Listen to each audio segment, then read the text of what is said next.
like a little bitch. I was so afraid of becoming my dad. Mostly because I thought I never could.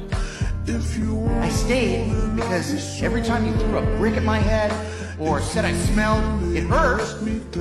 But it could never hurt more than it did every day of my life just being me.